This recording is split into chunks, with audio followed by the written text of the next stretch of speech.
Nick Dunlap is the latest phenomenon on the PGA Tour, winning as a 20-year-old amateur. He's also the reigning US amateur champion. We're going to break down his swing today and have a look to see what makes him so successful at such an early age. So if we look at his takeaway first off, I want to highlight his trigger move. So I want to look at his head firstly and watch that subtle rotation, and then I want you to look at the pelvis and the knees and how his initial takeaway move is going to be downwards. So watch, can you see that subtle move down, down, and then that head is going to rotate to the left. If we look on the right hand side of the screen, watch again how the head will rotate subtly and everything moves down as a trigger move to really load the body and get that athleticism working. This swing is built on athleticism and it's a really powerful action. You'll see a lot of guys on tour have this little move down and this head move to the left, which will facilitate a bigger turn and a really powerful body action. So that's his little trigger move, and we'll look now at his takeaway. I mean, first off, just mention his setup, just impeccable, very traditional. So let's have a look at his takeaway. We've got this little trigger move down, and then he's going to be very, very traditional here. One piece takeaway. That club head is pretty much near enough parallel to his back line.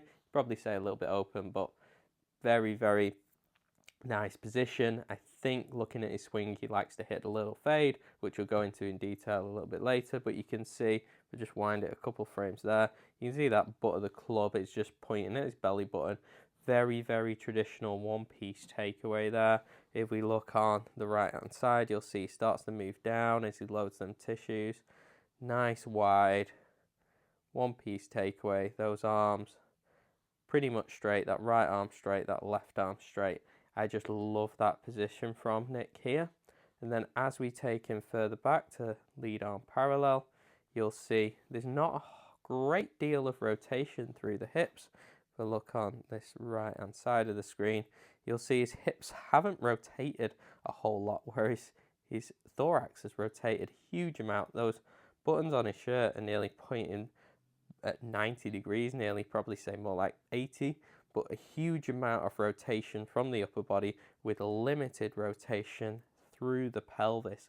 Very, very powerful move. But what you'll see as well with Nick is how well he loads into that trail glute. You can see how that pelvis is just working around that trail femur, and it's a really powerful move to load that glute in the backswing. You'll see his hands are quite deep as well. Some guys you'll see like the hands more in the middle of the chest. Nick's more of a deeper position there. That shaft is pretty much at the ball. Just a very, very solid position there. I love it. So let's bring him up to the top. We'll do the stationary position and then we'll look at more the dynamic action. So let's bring him up to the top there. You'll see a lot of width. Look at how far away his hands are from his head. You'll see he's really rotated that thorax, whereas that pelvis has not rotated a huge amount.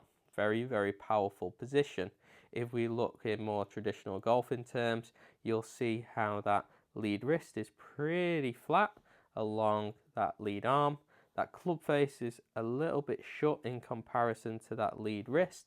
It's a position a lot of pros prefer to be in, that club face a tiny bit shut. You don't see many great players with an open club face at the top. There's always exceptions to the rule, but generally as a rule of thumb, most guys that play well will be a little bit shut at the top to square. It just facilitates more of a body action rather than the hands being used to square the club face. So just a lovely position there. That right arm is in a really nice position. There's small space between the arms. Just very, very traditional, shy of parallel. I love how he's maintained that flexion. Very, very powerful move. However, this is where the magic happens for me. So I want you to take note of this lead hip. So watch this lead hip. See that? it really, really fires left, whilst his hands, look at how much his hands have moved compared to when he starts to move this left hip back. Watch. So his hands have only moved, what, 6 inches, and look how much that lead hip has moved back. It's creating a tremendous amount of stretch shortening in this lead shoulder, in the obliques, and then as well we'll see he maintains that knee bend, well actually increases that as he's really driving down and creating a lot of torque through the body, which is going to be released as he hits the ball.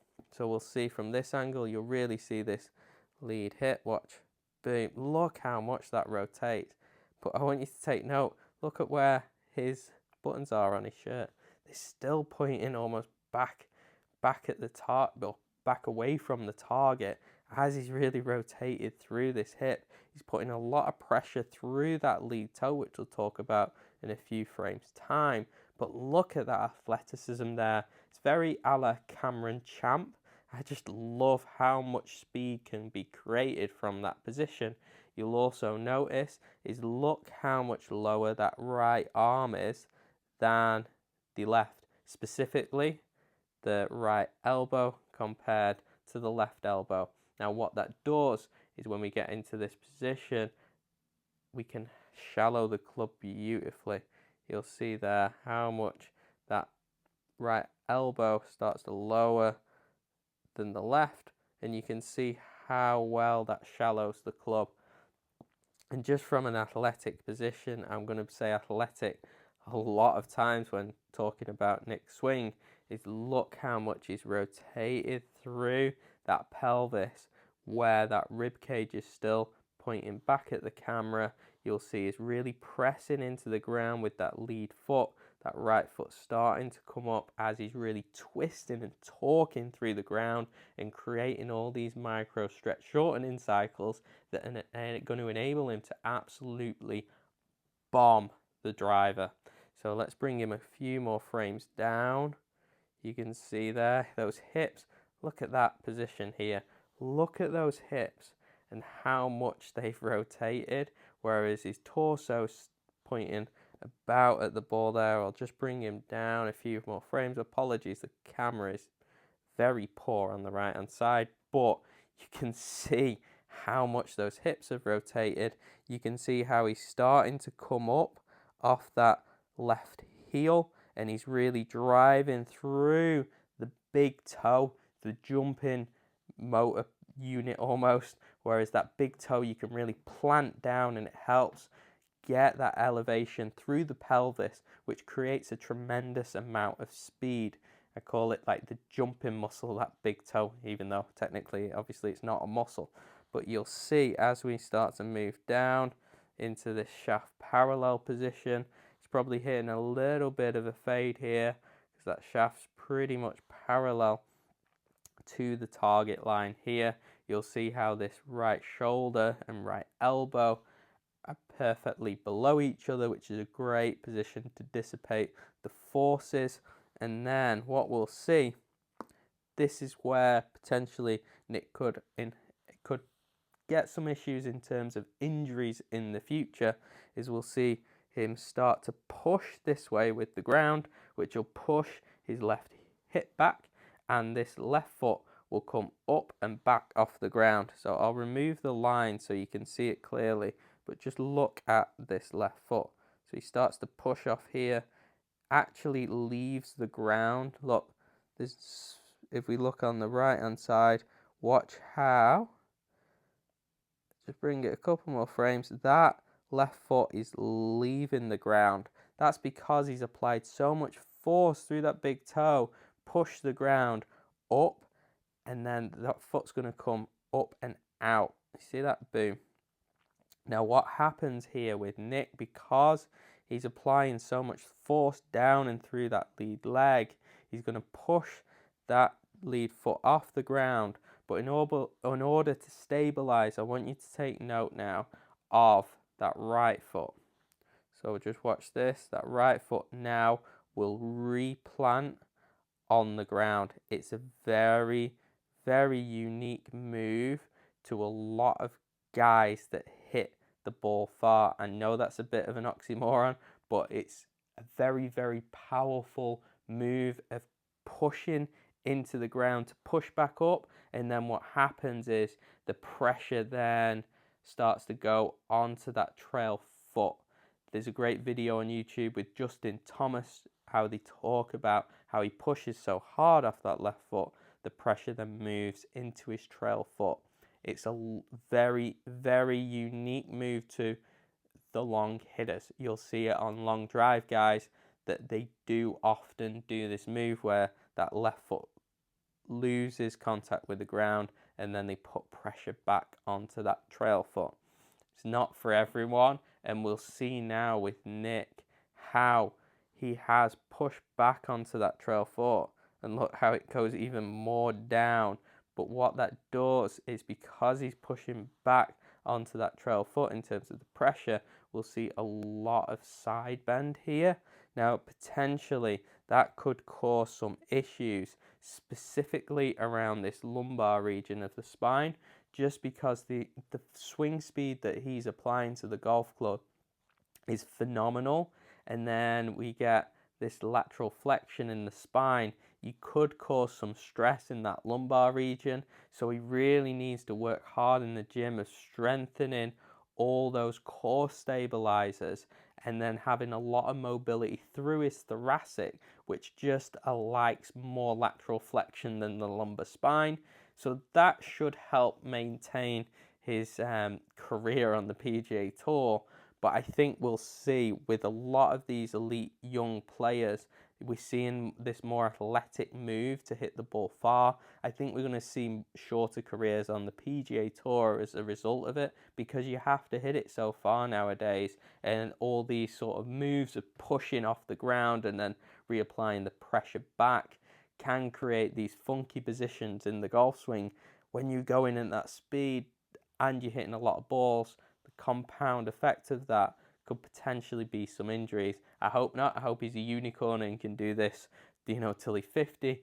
But the body doesn't like certain motions. But again, he could be a little bit of a unicorn, and we'll see as he comes through now. Look how long that foot stays pretty down on the ground. I mean, there's not got a lot of guys with the flexibility to do this. Not at this speed.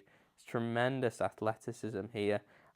I think it's almost this position. I think it's almost Dustin Johnson-esque.